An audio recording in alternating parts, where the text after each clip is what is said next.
Alright, now we're going to talk about another kind of process that deals with movement of sediment and shaping of the surface of the Earth. We're going to talk about wind. Wind is sometimes referred to as Aeolian processes, after Aeolus, the Greek god of winds. So wind, it doesn't do as much work as water worldwide. Water definitely moves a lot more sediment than wind does, and wind can't move as large of sediments as water, but wind does a lot of work, especially in arid regions of the Earth, deserts and semi-arid lands. So this is the northwest coast of Africa, and here's the Sahara Desert over here, the largest desert in the world, and we can see that there's a big windstorm blowing a lot of dust over the Atlantic Ocean. So in dry places like deserts, there's not a lot of water holding soil and holding sediment together, and there's not a lot of vegetation holding soil in place either. So if you have those dry conditions and you have strong winds, you can move sediment, and that's why wind is important. So just like water, remember running water has a bed load and a suspended load, right? So bigger particles move along the bottom of a stream channel, and then smaller particles, lighter particles are suspended in the water. The same thing with wind. Wind has the potential to move dust, so really small particles like silt and clay, very tiny things, volcanic ash, things like that. Those can be moved at pretty high altitudes, and they can be moved long distances. Here we can see a dust storm in northwest Africa going over the Red Sea. But larger particles like sand, so sand grains are much, much bigger than pieces of silt and clay and volcanic ash. So sand grains can really only get maybe up to a meter. So here we can see on the surface of a sand dune, that's maybe about a half meter to a meter. We can see the grains of sand being blown by wind. So sand moves along the bed load, so skipping and bouncing along the ground. And dust and silt and clay and ash can move in the suspended load. Okay, here's how dunes can form. So dunes are really interesting landforms that we find in some deserts. So if we have some kind of obstruction here, so here we have a rock, and we have prevailing wind in this direction. And so that wind is carrying sand and other particles, mostly sand bouncing around less than a meter high. And so the rock here makes an obstruction, and it makes what's called a wind shadow. So the wind doesn't blow on this side of the rock, and in fact we get turbulence here that causes some backwards moving wind, some retrograde motion of the wind this way. So over time we start to get a dune that's shaped like this, with sort of points on the downwind side, and we get sand piling up against the rock. So it could be a rock or a piece of vegetation or whatever, and then over time it'll coalesce into a dune, and these dunes can move and these dunes can grow. So this is sort of the process of how a wind or how a dune forms. So if we have a prevailing wind direction this way, little pieces of sand are going to be blown up the side of the dune. Remember, sort of skipping and saltating up the windward side, the side that faces the wind. When they get to the crest of the dune, they're going to fall down this side. They'll be out of the wind, so they fall down under the influence of gravity, and they form a steeper slope on the leeward side. The leeward side is the side facing away from the wind. So the windward side tends to be a more gradual slope, and the leeward side is a steeper slope. We call that steeper slope a slip face, and that's because, as we see here in number 2, the particles bounce up this side and they slip down here at the angle of repose. Remember, the angle of repose is that angle that unconsolidated material makes when it's held together by friction. It's at that equilibrium point between friction and gravity. So that's basically what happens and how we form a dune with a windward face and a slip face. Now, over time, these dunes will move. The bases of dunes are pretty stable. They don't move much, even over pretty long periods of time. But the crests, the tops of the dunes, will move and migrate. So the sand will move as the wind blows, and so we'll see later why that makes some pretty interesting landforms. Now, how high does a dune get? Well, that's an equilibrium process between the sand piling up and then the wind blowing it over the other side.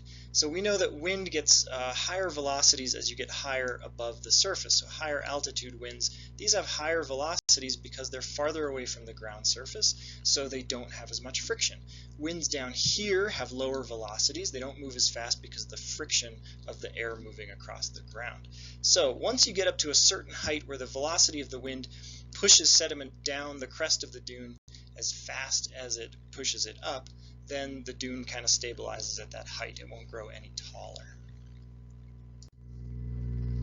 Okay, so here's how we get some pretty interesting landforms and even some interesting sedimentary rocks in dune formations. So as we've said, so if we have prevailing wind direction this way, it's going to pile up the sand, and so these dunes have a windward face and a slip face. And here's a whole series of these dunes like this.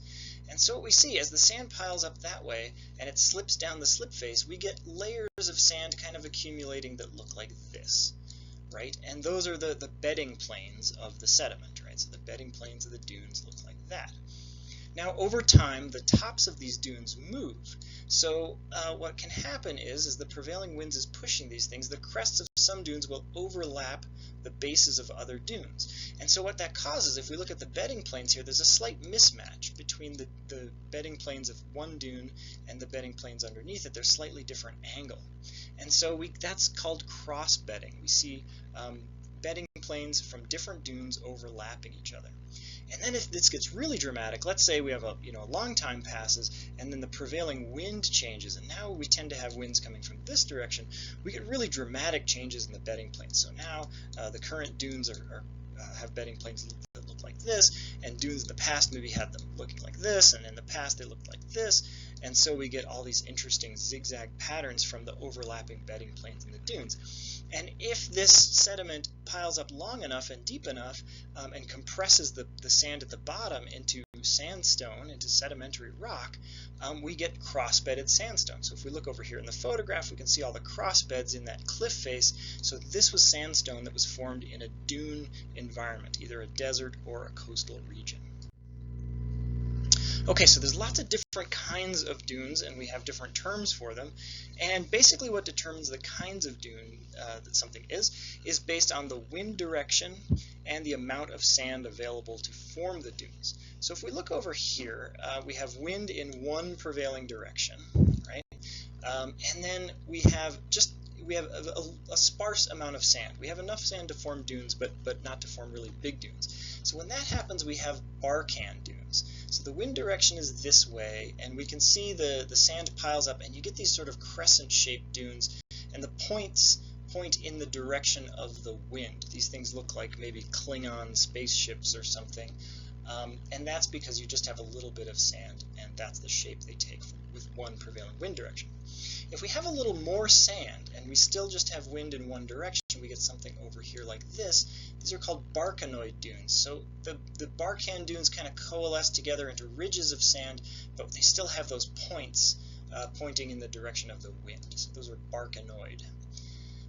If we have one wind direction, but we have a lot of sand, then we get transverse dunes. Transverse dunes are ridges of sand, so the windward slopes are this way, right? And the slip faces are that way. And we have multiple ridges of these things, and we have plenty of sand. The ridge direction is perpendicular to the direction of the wind in transverse dunes. Now let's say we have wind from two directions, and the two directions are within the same 180-degree angle of each other. So we have wind coming this way and this way. That will pile the wind into long ridges as well, but those ridges will be more or less parallel to the wind direction. They won't be perpendicular, and those are called longitudinal dunes. And we get these where you don't have a ton of sand either. Now if you have an environment like a lakeshore or a coastline where you have a lot of vegetation on the shore and you have sand at the beach, we can sometimes get what's called parabolic dunes. So the wind direction here is usually away from the water and toward the shore. We get those onshore winds at the beach or a big lakeshore. And so if you disturb the vegetation on the shoreline, what will happen is you get parabolic, or sometimes called blowout dunes. And these get really big and they migrate inward and swallow up more and more vegetation over time. if you've ever been to the coast of Oregon, they have some really great parabolic dunes there. And then finally, the biggest dunes on Earth are star dunes. And they're shaped like stars because here we have wind direction, or we have winds in multiple directions, at least 3 directions. And what that does is it allows sand to pile up because the wind kind of pushes the sand into these high hills. So we have these points with sort of long ridges coming off of them in multiple directions, which is a star dune. Here's a picture of a star dune from the Namib Desert in Southeast Africa. So again, we can see a point here, and we can see long ridges coming off because we have wind from multiple directions. So these are very, very high dunes. And we're going to see some very high dunes. Actually, you can see just about any of the shape of dunes that I've talked about so far at Great Sand Dunes National Park in southern Colorado. So we're going to visit this park on our geology trip. These are the Sangre de Cristo Mountains up here. We've got some 14,000-foot peaks, and then tucked underneath the mountains, these are the dunes. These things are up to 750 feet high. 750. They're very high, and we can see all different shapes of dunes because in some places of the dune field you have multiple wind directions, in some places you have one wind direction. It's a very, very cool place. So wind has a big influence in dry environments and creates some really cool landforms.